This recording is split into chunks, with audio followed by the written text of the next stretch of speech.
Island of the Blue Dolphins, Chapter 11. I was awakened by the waves dragging at my feet.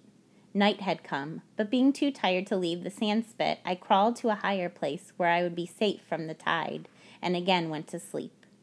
In the morning I found the canoe a short distance away. I took the baskets, my spear, and the bow and arrows, and turned the canoe over so that the tides could not take it out to sea. I then climbed to the headland where I had lived before. I felt as if I had been gone a long time as I stood there looking down from the high rock. I was happy to be home. Everything that I saw, the otter playing in the kelp, the rings of foam around the rocks that guarded the harbor, the gulls flying, the tides moving past the sand spit, filled me with happiness. I was surprised that I felt this way, for it was only a short time ago that I had stood on the same rock and felt that I could not bear to live here another day. I looked out at the blue water stretching away, and all the fear I had felt during the time of the voyage came back to me. On the morning I first sighted the island, and it had seemed like a great fish sunning itself, I thought that some day I would make the canoe over and go out once more to look for the country that lay beyond the ocean. Now I knew that I would never go again. The island of the Blue Dolphins was my home. I had no other. It would be my home until the white men returned in their ship. But even if they came soon, before next summer, I could not live without a roof or a place to store my food. I would have to build a house. But where? That night I slept on the rock, and the next day I began the search. The morning was clear, but to the north banks of clouds hung low. Before long, they would move in across the island, and behind them, many other storms were waiting. I had no time to waste. I needed a place that was sheltered from the wind, not too far from Coral Cove, and close to a good spring. There were two such places on the island, one on the headland and the other less than a league to the west. The headland seemed to be the more favorable of the two, but since I had not been to the other for a long time, I decided to go there and make certain. The first thing I found, which I had forgotten, was that this place was near the wild dog's lair.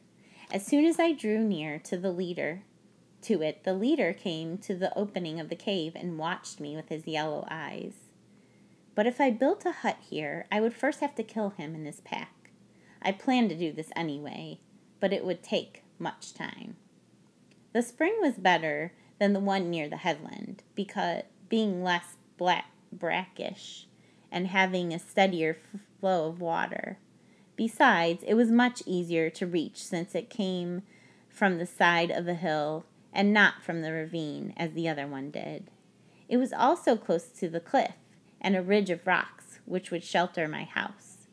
The rocks were not so high as those on the headland, and therefore would give me less protection from the wind, yet they were high enough, and from them I could see the north coast and Coral Cove. The thing that made me decide on the place to build my house was the sea elephants. The cliffs here fell away easily to a wide shelf that was partly covered when the tide came in. It was a good place for sea elephants because they could crawl halfway up the cliff if the day was stormy. On fair days, they could fish among the pools or lie on the rocks. The bull is very large and often weighs as much as 30 men. The cows are much smaller, but they make more noise than the bulls, screaming and barking through the whole day and sometimes at night. The babies are noisy too. On this morning, the tide was low, and most of the animals were far out, just hundreds of specks against the waves, yet the noise they made was deafening. I stayed there the rest of the day, looking around, and that night. At dawn, when the clamor started again, I left and went back to the headland. There was another place to the south where I could have built my house, near the destroyed village of Gahalisat.